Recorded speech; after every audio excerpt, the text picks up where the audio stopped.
All right, I'm going to show you guys a cool thing you can do now with the camera. I'm going to go ahead and open it up. And I'm going to go ahead and hit the video. And now I'm videotaping myself. But let's say I'm trying to do my TikTok thing and I'm going to stop it in between. So I just hit that.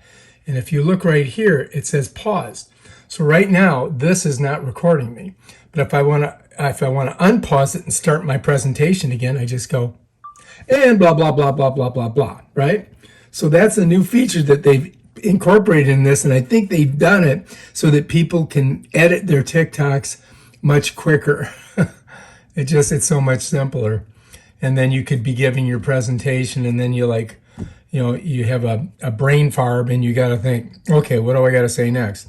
And then you get, your line, you look at your line, then you come back.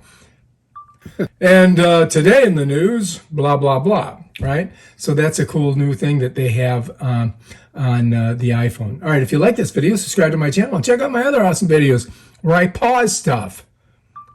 Peace out.